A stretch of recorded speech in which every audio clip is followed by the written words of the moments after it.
Let's talk about the Fiesta Bowl first. 11.5 point spread. Boise State is favored in this football game. Sorry, Penn State, excuse me, is favored in this football game. Boise State has the best player, I think, on the field. And the second best player on the field for either of these teams is ironically on the defensive side of the ball for Penn State, I think, in Abdul Carter. However, his impact in the run game, it's not limited by any stretch of the imagination, but there's only so much you can do, right? When Ashton Jeanty gets to the second level, what is Abdul Carter going to have? What is his impact going to be when Ashton Jeanty, they run the ball the other way, where he gets to the second level, which he so often does. Also, too, Boise State's offensive line is healthy. Okay, that was something that I missed when talking about the Mountain West Conference Championship game. They got some guys back on the offensive line that they hadn't had all season, and Jeanty has had almost a month to rest. That is nuts, okay, for a guy that's had as much workload as he has had this season to get several weeks off and also be pissed off about the Heisman Trophy not being his. I think that this Boise State offense could absolutely be ready to go. The question is that Boise State defense, is Spencer Danielson going to have those guys on defense ready, right, to stop the run, okay? Because SMU, I guess, did okay at times, right? But the real thing is here, I think that Boise State is going to have to stop Drew Aller in the pass game. Drew Aller takes care of the football. I think he's actually been quite good at times. He's not going to take over a game for you. But against a secondary like Boise State's, which happens to be the weakest, I think, of the remaining college football playoff teams, I think Drew Aller could definitely take advantage of that. So can Tyler Warren. So can Trey Wallace, right? There are guys on that Penn State roster that I think can take advantage of Boise State on the defensive side of the football. So how are you feeling about this game? And should this game be an 11.5 point spread? I think that sounds about right. I think it makes sense here. I do think it does matter. I'm going to go back to this bye here. So Penn State had to play. They had to play 130 snaps around there against SMU, like 10 days ago, 9 days ago? I guess 10 days ago from when the game's going to start. And then, Boise State's fresh. You mentioned Jeanty. They ran him a lot all season, and he got banged up in the midway through against UNLV. He came back, was pretty good, pretty healthy after that. He had 31 carries, right, in that Mountain West Championship. 32 carries, I'm sorry, of the 37, 35 rushing attempts that Boise State had. He was on the field for 61 of 65 offensive snaps. So they need him. They go to him. They do not going to hold back. And I have a feeling it's going to be a similar thing here. It's going to be a lot of Jeanty.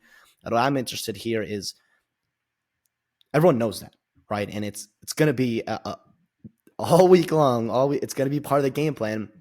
How can we stop Jeanty? How are you going to? Can you do it with a regular box with 7 guys in there?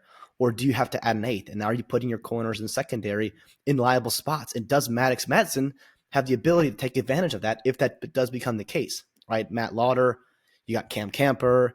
Capels had a nice game in the Mountain West Championship for Boise State. So to me, that's what I'm kind of looking for is like, yes, your fastball is the best fastball in all of baseball, right? But do you have that second pitch you can go to if they're sitting on it, right? Can you get them with the breaking ball?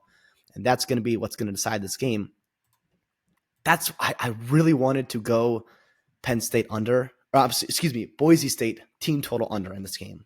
Because I'm like, if Penn State's going to absolutely stop the run, which they have been good at times this year doing that, right? And they have the athletes, I think, to do it. Is Boise State going to be able to kind of adjust and pivot? And I think no. I lean no, because I think Penn State's got some guys in the secondary. But I also know that Maddox Madsen is a gamer, right? He's an absolute gamer. When they need him all year, he has stepped up and played big-time throws, big-time plays here. It's going to be really interesting. That to me is going to be what's going to be so fascinating is when Boise State has the ball and just seeing a sea of blue going towards Ashton Jeanty. I guess it might be a sea of white because they're technically the road teams. So we'll see what happens there. But it's going to be fantastic. Yeah, and I think people will look at like Boise State and be like, dude, look what they were able to do against Oregon. They were able to run the ball against Oregon. I think there have been a lot of teams that have kind of been able to run the ball in Oregon. I think Ohio State, honestly, except Ohio State. Except Ohio State, which is crazy. But I think that their front seven, Oregon's front seven, it's not like best team in the country front seven, if you know what I mean. I think Penn State's front seven is much more exceptional uh, than perhaps Boise State. Or sorry, than Penn State's front seven is perhaps much more exceptional than Oregon's front seven. Uh, it's been a long time since that week two. I think quite frankly, Boise State's gotten better since then. Maybe the margin of scoring, hasn't necessarily kept up with some of those teams that they had early in the season. But I also think that teams have specifically had to change the game plan for Genty, and they still have not been able to stop him. Right? I mean, UNLV had the most success against him, right, and held him to 136 yards. And I think Ashton Genty's prop bet right now for Penn State is 135 and a half, right? So they're predicting that Penn State is going to give Ashton Genty his worst game, Which right? is still a great game, by the way. You go in 130 in a playoff game Yeah, against the top 10, a top 10 rushing defense in the country is super, super impressive. I want to ask you this, like, how many yards does Genty need to have? Or I'll change this. If I tell you right now that Genty has 175 yards, does that make you feel, whoa, does that make you yeah, change that makes me your feel pick? Right? that makes me feel great. I mean, I'll have Penn State win. Okay, I haven't given out my pick yet. I'll have Penn State win. I'll have Boise State to cover though. The 11 and a half. I think that's a lot of points. I do think that Penn State, if Boise State, right, turns the ball over like SMU did, right, which is wild because we went in that game talking about SMU, and it's like they did actually have quite a bit of turnovers on the offensive side of the football in the season, and maybe that was something that we kind of Overlooked. ignored. But Boise State, they've thrown 4 interceptions. That is the lowest number in the entire country. They've only lost 4 fumbles. Ashton Genty doesn't fumble a lot. I think he's fumbled like 1 time all year. They're top 15. Well, yeah, they're top 15 team in that regard as well. Like the turnover margin for them is pretty nuts. I mean, they've only turned the ball over 8 times all season, which I believe is the lowest in the country, if I'm doing that math right. So if Boise State is able to move the football, kind of like SMU was able to early in that game. And by the way, I think Boise State's offensive line is pretty comparable to SMU's, and I don't think that that's crazy to say. Okay, and I think people are just going to look at this game and be like, "Oh my gosh, Penn State killed SMU." The box score snipers. I don't think that that's the case at all. I think Penn State just capitalized on SMU's mistakes, and the SMU's mistakes were just catastrophic. Right, they were inside the 10-yard line 3 times, right, and then I just think I think SMU could have made that game a lot closer, and I think Boise State is going to do what SMU did not do and maybe make this a closer game. And I do think Mad Max is a good quarterback. So I don't think he's going to play necessarily bad. I do think if the pressure that he's going to receive from this front seven is greater than anything that he's seen all season. But let's give Boise State's offensive line a little bit more credit than I think they've gotten all season, because we're talking about Ashton Genty. We're talking about Ashton Genty, Mad Max, Ashton Genty, Mad Max. This offensive line's been fantastic. Now, a lot of this was against Mountain West front sevens. And like I said, I told you before, I don't know that Oregon's front seven is best team in the country front seven, right? But holy cow, that offensive line has played really well. Yeah, I want to kind of piggyback off your turnover, part. Like, obviously, Boise State is 11-point dogs. So, like, the sharpest odds makers after 13, 14 games to watch these teams made a decision, and obviously it shows that there's an 11-point gap around 11-point gap between Penn State and Boise State. So Boise State has to make up that kind of margin somehow. I think, obviously, Genty, the great equalizer, right? He can be a guy that can do that for you. But turnovers is just such an easy way to do that, and like not losing the turnover battle, converting on red zones, right? Penn State's pretty good in the red zone. And red zone defensively too. They're really good in not allowing touchdowns when people get there. So those are those small margins that you saw SMU, and I know the score didn't show it, but they had chances in that game early to be in that football game in the second half, right? Indiana, early in that game, had opportunities, and they had big, massive point swings that changed the momentum of the game, right? Clemson had opportunities as well. So it's something that you got to keep an eye on. For Penn State, I look at Drew Allar, and if you look at it, he's done a good job of taking care of the football, right? 7 interceptions, 21 touchdowns thrown. That's pretty solid, but you kind of got to go deeper in that, because Penn State's a team where they're just going to outclass a lot of the guys on their schedule. And you look at the games where Drew Allard had to throw the football, right? When they are trailing or needing a big play, whatever it may be, you look at Oregon, right? In the college football, in the Big Ten championship, he had 2 interceptions. You look at against Ohio State, he had an interception. You look at USC, he had 3 interceptions.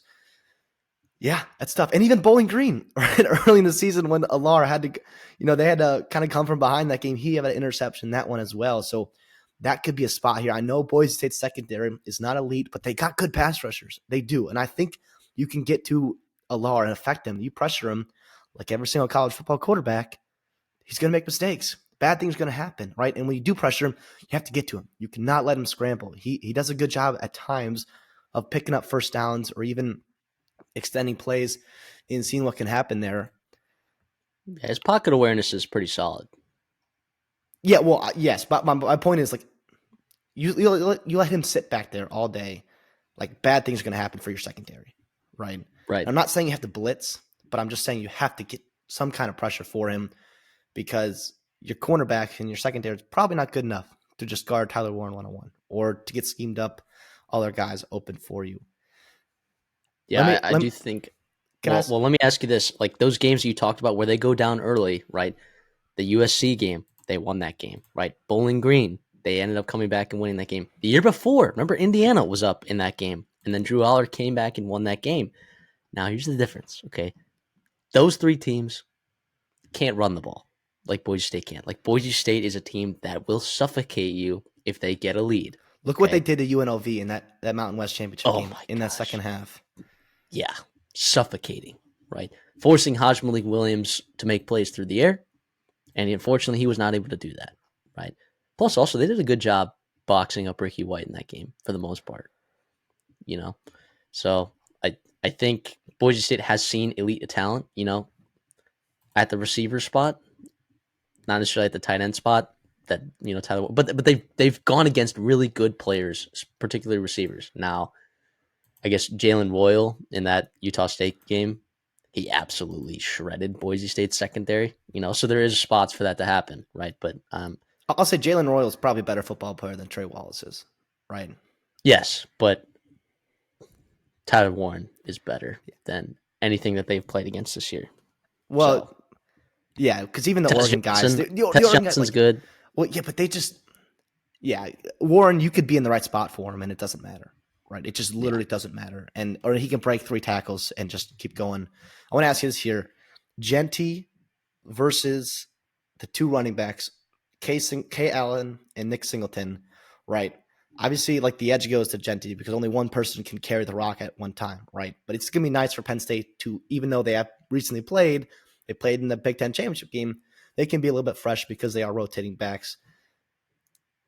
If I gave you a line and said, it's Nick Singleton plus K. Allen rushing yards, 135, and Genty, 135 rushing yards, like who's going to have more, you think? I think the combination of Nick Singleton and K. Allen will have more rushing yards than Ashton Genty. And I think that might have to do more with a game script thing necessarily than me thinking that that's a better running back room than just having Ashton Genty. Like I would rather have Ashton Genty just in my running back room, I think. And 2 pretty good ones. Than Nick Singleton and K. Allen. That might sound stupid, and I think coaches would probably disagree with that. Well, for one game sample. For one game sample. For one game. For season long. Yeah, for season long, I think, teams appreciate the depth in the backfield and having that. But I think you're right. For a playoff game, if every time that my running back touches the ball, it is Ashton Genty, I think that is a win, versus having – and Nick Singleton and K. Allen are great running backs. They're such good running backs. The fact that, like, we're having this argument is, like, unbelievable what Ashton Genty's been able to accomplish. It's just – yeah, exactly. It'll be fun, too, seeing Genty on national stage because, I mean, we were, advocates of, Genty probably should be the Vegas line, and the results actually came a lot closer, but the Vegas line for Genty to win the Heisman should have been much, much better because, that was we were really high on him, and you were high on him all year long. Well, obviously, everyone was, but like in terms of the Heisman, you were on that early. Yeah, I'll give my pick here because I don't think I've done that yet. I'll go Penn State and Penn State to cover. I just think more times than not, I just trust Penn State right in this game. I do. Boise State, like Maddox Madsen, just does a really good job taking care of the football, not taking sacks, right? So like that could be a part where it does, you know, favor Boise State in a close one or to keep it close. I will say, like, I have more after watching SMU and Penn State. Like, I have more faith in Boise State to not get SMU'd. Right, well, what SMU did that to themselves. Right, you had opportunities early in that football game, even, like all half. They had 28 points off of turnovers. I do not expect that to happen for Boise State. I do think their defense is probably a little bit worse than SMU's, but I also think the consistency they're going to have trying to run the football, you'll probably keep it close for a while. I think the second half you could see some stuff, some halftime adjustments. I really like the coordinators that Penn State has. Obviously, Boise State's got a solid coaching staff as well, but I just think more often than not, Penn State wins, but and covers.